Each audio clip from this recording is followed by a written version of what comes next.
Being a fan of base management and real-time strategy genres, and funnily enough personally not being very good at either of them, Outpost Infinity Siege really caught my eye for an interesting blend of the two, allowing the player to build up a walking death fortress of unmatched firepower and either take control of it to fight off waves of robots, or to even fight alongside it to maximise the amount of lead that's put down range.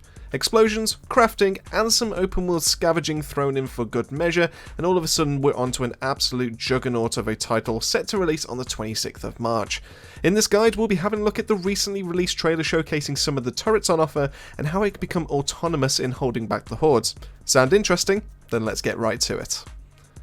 Kicking it all off, we get to look at the weakest of the bunch, the MG turret. Now, just because this is a low tier construct, it's anything other than weak. Boasting a rapid rate of fire and decent damage to boot, the MG turret will be your go-to early game base defender, locking onto enemies and putting a casual bucket full of bullets into their chassis until they stop moving. It also seems to be one of the smaller constructs, allowing you plenty of space on the moving fortress to pop multiples or even have other constructs behind. Cheaper to build and small enough to not impede on other structures, the MG turret really is one of the best turrets to get going early on. That being said though, it's not without its downsides as turrets consume ammo, but without a way to reload the guns, you'll be left with all the heavy lifting. In the trailer we do get a brief look as to how the turrets will be loaded manually, allowing players to interact with each while holding boxes of bullets. While that can take a while, I for one am just glad we don't have to do it a single bullet at a time.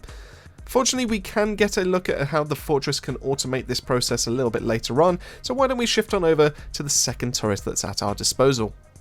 But what do we use when the equivalent of either 5.56 or 7.62 is just not cutting it? We get up to shells, obviously. The light turret boasts harder hitting firepower at the cost of rate of fire, especially when lined up against its MG cousin.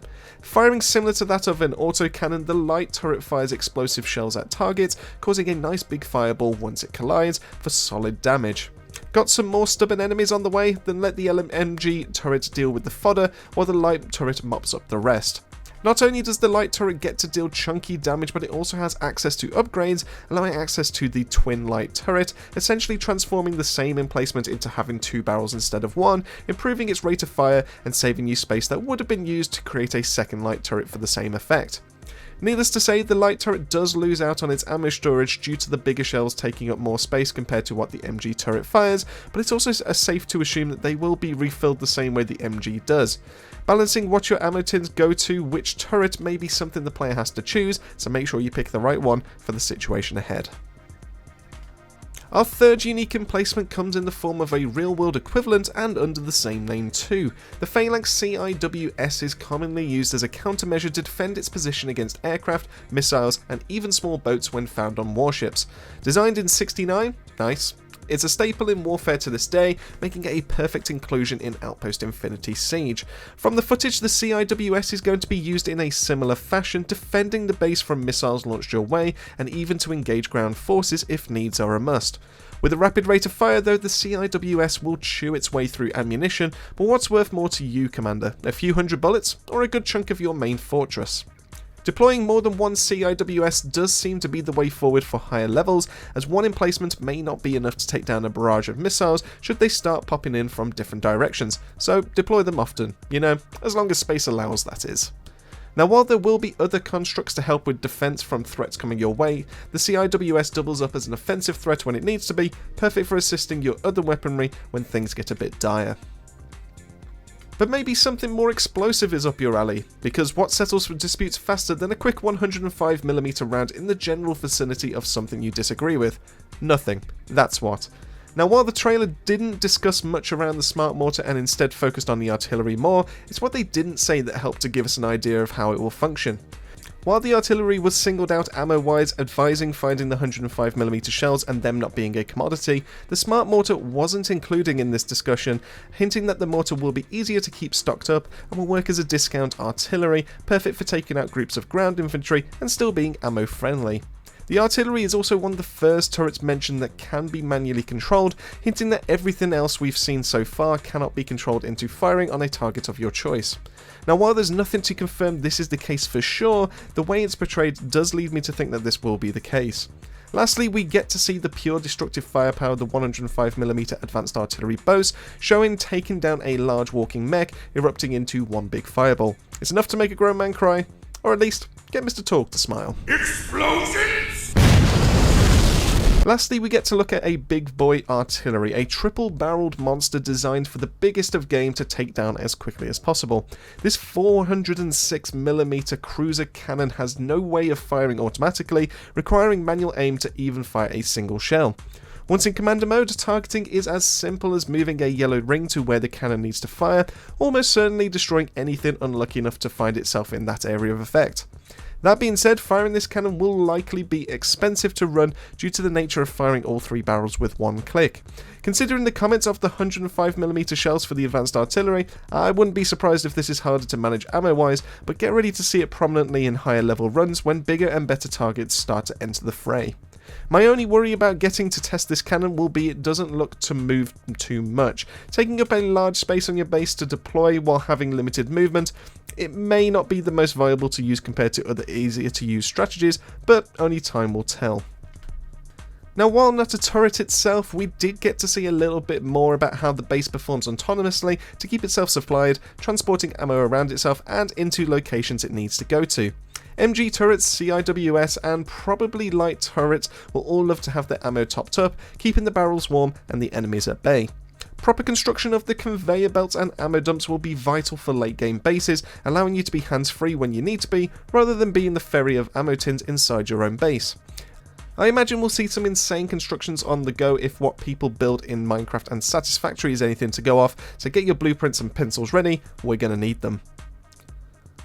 Now, eagle-eyed viewers may have already caught a glimpse of the construction menus showing off a few other turrets that were not talked about in the trailer, but did have icons in-game suggesting can be built at higher levels. Now, while we didn't have any information that each specifically does and how they behave, we can discuss each one and maybe even speculate what's in store for each and how they can even be used. Starting with possibly the weakest of the bunch, we have the underbarreled MG turret, suggesting that not only can we place turrets on top of our flooring in our fortress, but we can also utilise the underneath parts of the structure too as we build to pop on some more firepower. Now, while the MG does seem to be the weakest of the bunch, firepower is still firepower, and we don't know for sure if any other turrets can be mounted underneath as well. With the next two status is the name of the game though, with them being opposite ends of the spectrum. The cryo and the pyro turret, while not being shown off in the game, suggest that we're going to see some both slow and damage over time mechanics added to our firepower. Slow effects in a tower defense game tend to be fairly useful, slowing down movement and attacks from the enemy forces, while also making it easier to put damage on the same target, thinning them out before they get closer to the objective. A personal prediction from me would suggest artillery and mortars will become that much more lethal from being paired up with a good cryo turret. The pyro turret on the other hand will be useful depending on if it has splash damage or not, as large AoE damage over time effects can be especially useful for hordes of enemies, either weakening them as they approach for the main firepower or just outright killing them from the pure amount of damage stacks being racked up. Hopefully we get to see more about how these act in a future trailer, but I do have some high hopes for both. The last but one turret to talk about is going to be the Hellfire turret, one that I had assumed would be an improvement of the Pyro turret based on its name alone, but after examining the turret more and more, I believe it's more an upgrade to the CIWS, boasting 4 large Gatling guns on a rotating base. Now, while we don't know if for sure if this will act the same way as a countermeasure against missiles or not, we can assume it will pack a punch as part of your fortress for having so many large and rapid firing guns in one package. And now we get to shift on to the largest punch in the arsenal, at least so far from the footage that we've been able to see, we have the nuke silo. I'd be very surprised if this is an automatic firing turret, especially for danger close firefights, so I will assume this is a first strike type weapon, a match made in heaven for long range strikes and hitting the enemy hard before they have a chance to set up on you. There's also the chance that this will be the ultimate weapon for taking on the end boss, as the AI is in the sky, potentially leading to the nuke being the win con for the game. I really hope we get to control the nuke and where it can be used, as having a nuclear fortress at your fingertips sounds juicy for a title, and we've seen games like Helldivers 2 make dropping large bombs on targets incredibly satisfying. Expect this to be expensive to set up, but here's hoping it's worth the price. And with that, it pretty much wraps it up on the breakdown for the turret trailer for Outpost Infinity Siege. A fair bit to look at, but it's made me so eager to be able to drop in and see what fortress combinations can be made. Hopefully we'll see a little bit more content coming our way soon so we can do a few more drops like this, but this is the part where I want to hear from yourselves. What turret took your fancy out of the list? Do you think there's enough weaponry to make the tank of your dreams? And what do you think the unknown turret is for? Let me know all that and more down below. Anyways, thank you for making your way to the end of the video, and as I always say, keep yourself safe, keep yourselves well, and I'll see you all on our next video.